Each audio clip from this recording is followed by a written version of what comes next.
God is good. All the time. And all the time. God is good. I'm kind of glad all the kids have left the room, except for Graham. He can't understand what I'm saying, and he won't remember it anyway. What I'm about to share with you, I'm not proud of. This is not at all bragging rights or anything. Just share a story, personal story, for a point of reference. In my early 20s, one of the times when I was arrested, I was dumber than usual and chose to forfeit my one phone call. And I was not going to call for bail. I was just going to wait in the county jail till my arraignment before I went before the judge, even though I knew it would probably be a couple of months. And so they processed me. Now, most of you here, I'm going to imagine, have never been on that end of it. I know you guys have been on the other end of processing people. But, you know, I got my orange set of coveralls, overalls, whatever you want to call it, my orange jumpsuit, my knockoff Vans shoes, my blanket, my pillow, go into my cell block, and as they process you, of course it's a very humiliating experience, I'll spare you those details, but as they send you to your cell block, you pass the guy who, I guess he's some kind of quartermaster, I don't know really what he is, but he's behind plexiglass. And here's the point of the story. When you pass that window, they ask, do you want a Bible or a Koran? Now, this was a time in my life where I was not a believer. Tammy and I were married. We had 2 young kids. We didn't have a church family. We would not be considered believers. And I said neither. And I remember the haunting feeling in that moment. Now, I'm not a believer. I've not been baptized. We have no church family. No stretch of the imagination would say that I had a relationship with God. Nobody would have accused me of that. And I remember that haunting feeling in that moment. Like, you know, I knew enough culturally of the Bible to know that Peter denies Jesus. And I felt in that moment like Peter denying Jesus the third night, you know, waiting for the rooster to crow. It was a horrible, empty, hollow, haunting feeling. The title of the sermon is Undeniable. I want you to ask yourself the question as we roll forward this morning. What is it about the church in Philadelphia that would cause them to believe that Jesus was undeniable? Not the proof, not the facts that God exists, that Jesus was in Nazareth, that he had a ministry, that he preached for 3.5 years, crucified, died, buried, rose 3 days later. That's all undeniable, real. No. Those mental facts, those intellectual ideas, yes, that's undeniable. I am talking about the other idea of undeniable, in that I will not deny Jesus. What is it about the church in Philadelphia? Of course, you know, Philadelphia means lover of brother, brotherly love, phileo, Adelphia, right? The city itself that we read of in Revelation 3 received that name probably around, I guess, 190 BC. King Attilius, he really was loyal to his older brother, and so the guy who starts it, he gets the name Philadelphia because he loved his older brother so much. So today it's in Turkey, where the town of Ashir is. So the city is still there. And last time I read, there's somewhere between 45 and 50 mosques in that city, in that region. But the church that we read about, obviously like all the other 7 churches, that congregation is there in museum name only, if you can find it at all. So they're not there. Philadelphia, in its heyday, was called the gateway to the east. So if you think of the Mediterranean, you think of Turkey being kind of in that north corner up there, if you look at the map on the right, that northeast side, that's where the known world would have gone through to go to places like for spice routes or go towards India or go up into the Caspians or go that way. So it's the gateway to the east. This is the outpost of civilization, right? You think of the gates of Gibraltar all the way over here on the west side. You know, nobody goes out into the Atlantic yet that they know of. Well, nobody's really going far east unless they go through this region. The way it was designed, the hills, the valleys, and everything made it a perfect road for commerce. And so Philadelphia was pretty much enjoying a lot of affluence. They had some industry there. They had some agriculture. They were really known for the growing of their grapes. And in 92 AD, Rome says, guys, we're in a famine. We can't feed our troops. We want you to cut down half of your vines and start growing crops. Well, guess what? The soil was great for wine, volcanic rich soil, poor for growing crops. So that was a big ding for them. When we read, and I'm about to pull up Revelation chapter 3, when we read of the church of Philadelphia, what's very interesting is this is one of the few churches. Sardis gets a little bit of a rebuke. The other 5 all get some type of rebuke, but Philadelphia has no rebuke, no correction, no disappointment from Jesus as he speaks to the church. It's probably the most encouraging letter amongst the 7 letters. And there's much of an anticipated reward. Again, I never get tired of this imagery of an angel being able to hear this, read this, deliver this, right? To the angel of the church in Philadelphia write, the words of the Holy One, the true one, who has the key of David. So most of your translations, if you're looking at the NIV, and some of the other English translations, it'll say the words of the Holy One and the True One. In the Greek, it's just one thought there. The Holy True One. All right? Holy, to be set apart. That's that word we get hagios from. So right now, maybe you've seen in the news, Sophia Haggai, the Haggai, that famous church for all those years is now becoming what? A mosque. This is really shaking up a lot of the Christians in that region. But that's one of the oldest basilicas. Beautiful structure. So holy, set apart, true one, aletheia. Jesus is holy and true. He is set apart, and he is absolute truth, objective truth. Truth that can be known, that can be understood, that can be comprehended, right? So he has the key of David. Remember, one of the 250 or so prophecies of the Messiah in the Old Testament is that the Messiah would come through the line of David. That he would be, in a sense, a new David, right? He's going to be the fulfillment of the line of David. So he has the key of David. Power, authority, control, in charge, right? David, one of the most famous kings. Also, he's the one who starts the city of Jerusalem. Jerusalem is a big, important city through all of the identity of Israel. And of course, in Revelation, you're going to see a couple of times of a new Jerusalem coming down from heaven. So this is Jesus, the fulfillment of prophecy. He is the Messiah. And he opens and no one shuts. He shuts and no one can open, right? Again, the power, the authority, the dominion of Jesus. If I open a door, no one can close it. If I close it, they're not going to open it. Right? I'm in control here, and I know your works. Every church that believes in the Bible, that worships God, that follows Jesus, needs to keep in mind Jesus actually is interested in what we do. He watches what we do. He oversees what's going on. I know your works. Behold, right? I know what you're doing. I'm watching you. I'm in your midst, right?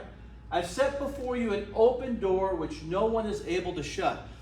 I'm giving you the opportunity. I'm providing the way. I'm clearing the path. No one can stop you, even though what? I know you have but little power. It's another way of saying you're weak, you're feeble. Something that we easily forget when we read the book of Revelation and we read about churches. Where did they meet? In houses. How big were they? They weren't, right? Many of the cities that we read of, especially like in Ephesus, there are dozens of house churches. In Philadelphia, there may have only been one house church. They could be writing to a group of 10 or 15 people, right? You're weak. You're not strong from the world's perspective. You're not successful from the way the world might look at you. You're not influential. You don't have a lot of power. But guess what? When I open the door, no one can close it. I'm the one who has the power. Again, you have little power, but you have kept my word, and what? I'm undeniable for you. You've not denied my name. Obviously, there's more than one way to deny Jesus, right? People knock on your door. Do you believe in Jesus? What are you going to say? Oh, yeah. Take me now. I'm ready for my heavenly reward. Okay, now martyr me, right? I believe in Jesus. But there's incremental little ways throughout our life where we compromise, we get too flexible, we accommodate. That's more of what Jesus is talking about here. Now remember, every year, every single year, Roman citizens were required to pinch some incense and burn it before the altar of Caesar. Every single citizen, to prove your alliance, your allegiance. You didn't have to really believe that Caesar was God on earth, but you had to do it. I don't think they had any problem not burning the incense. Sounds to me like they're not denying him. Behold, I'll make those of the synagogue of Satan who say they're Jews and are not, but lie. Behold, I'll make them and come down before you, before your feet, and they'll learn that I've loved you. What a juxtaposition, what a counterintuitive, what a turn of events for all these 1,500 years under the law of Moses. The Israelites, the Jewish nation, they're looking for the Messiah to come, thinking that all the Gentile world will bow down to them when the Messiah conquers. And now, flipped on its head, the Gentiles are grafted in, according to Paul, right? That imagery of being grafted in. And now the Gentiles have inherited the kingdom, and the Jewish people who deny Jesus will actually be bowing down to the Gentile believers. You've kept my word about the patient endurance, the biggest, perhaps, theme of all of Revelation. This idea of patiently enduring, of not giving up, of being able to withstand the persecution, the trials and tribulations. I'll keep you from the hour of trial that is coming on the whole world to try those who dwell on the earth. I'm going to come back to that in a moment. I'm coming soon. Come back to that too. Hold fast what you have so that no one may seize your crown. And again, in the Greek, this is not the gold or silver crown. It's the laurel wreath like you wear in a competition, win in a competition. The one who conquers, I'll make him a pillar in the temple of my God. Never shall he go out of it. And I'll write on him the name of my God, the name of the city of my God, the New Jerusalem, which comes down from my God out of heaven, and my own new name. He who has an ear, let him hear what the Spirit says to the churches. Again, fulfilling the lineage of David. He's in power. He's in control. He's speaking to the church in Philadelphia. Their main identity for at least 300 years, they were a missionary city. Not a Christian missionary city. I'm going back to 300 BC. They were tasked with and effective at and successful in Hellenizing that area, spreading the Greek culture, right? Alexander the Great did something that most people never would be able to accomplish, getting everybody to use a similar language, Koine Greek, common Greek, right? and then you get them to like the gods, you get them to like the plays, you get them to like your culture, and pretty soon you conquer quite a bit of people. Philadelphia was one of those cities tasked with, they were called a missionary city, and they were spreading Greek culture throughout their area. By the 5th century AD, they go from being a missionary city to, guess what they're called? Little Athens. They spring up all these temples, and their patron deity is Dionysius, or however you say his name, the Greek god of wine, and that's what they become known for. What's interesting to me in all of this, as Jesus speaks to them, verse 10, you kept my word, I'll keep you from the hour of trial that is coming on the whole world. I'm going to shield you from these trials. Do you think any of those Christians could have been martyred, killed, persecuted, property confiscated, punished? Is the shielding physical or spiritual? What do you look for most? I think we have a bad habit of, well, my worst habit is I like to eat. I got a bad habit, I want to eat, right? I like to be comfortable. I like the air conditioning to be cool. So Tammy has to wear more clothes because I like to be comfortable, right? When we're in the car, I like to be cool, right? Because I eat so much, I'm always heavy and I'm hot, right? I like to be well fed, I like to be well comfortable. And I think we have a habit of approaching God when we want to be shielded. It's from the discomforts and the pain and the problems of the world. I think God is more interested in spiritually shielding us, guarding our hearts and our minds and protecting our souls. When he says, I'm going to keep you from this trial, I don't think that means, guys, you're now immune to all the worldly problems that everybody else is going to face. I'm going to set you off to the side and you won't experience pain, unsafe conditions, or discomfort. And again, remember now, they're a small group meeting in the house. They're not members of the Rotary Club. They don't have a favorite candidate that they can get behind and help campaign for them, right? They don't have any of this. So to me, it's interesting that he's probably shielding them spiritually. But what's more interesting is, when does this time occur, right? Verse 10, you kept my word, I'll keep you from the hour of trial that is coming on the whole world to try those who dwell on the earth. Since that congregation no longer exists, this had to be something that's already happened in the past. Again, when we're reading through Revelation, it may be a little bit difficult, but it's not impossible to be able to contextualize the text, look at the history, and draw some solid conclusions on the times of some of these problems. Remember, they no longer exist. This is not the end of the world. This is not when the Antichrist comes. And again, you've heard me say it a million times. The word Antichrist is nowhere in the book of Revelation. 1 John chapter 2, around verse 20, he talks about the Antichrist is coming. He is here. There are many of them. All right, so let's not get confused by what we understand culturally about Christianity, but looking at the text. So this is something that's already happened in the past. So I'm going to shield you spiritually. Something is coming. In verse 11, I'm coming soon. Hold fast to what you have, so that no one may seize your crown. Again, this cannot be about the end of time and the second coming. There's something personal about Jesus and the relationship with this church where they're going to sense his power and his presence in a very particular way. Have you ever felt a time where God is intensely leading you?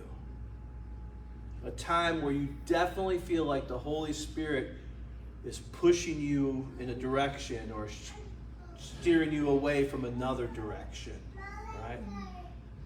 Obviously, congregationally, they recognize something powerful about him coming into their presence. What it is, we may not know in this lifetime. But I believe enough from the scripture to say he comes to them in a powerful way. Now, look at this promise. To the one who conquers, in other words, you overcome these trials, the patient endurance, you overcome the persecutions, the tribulations, I'll make him a pillar in the temple of my God. So, is this a physical thing? Now, the temples in their day and age had pillars, some that were supporting columns to hold up the weight. A lot of pagan temples would have pillars that were carved into the images of people, creatures, or certain types of deity or gods. This idea of a pillar, though, this permanence.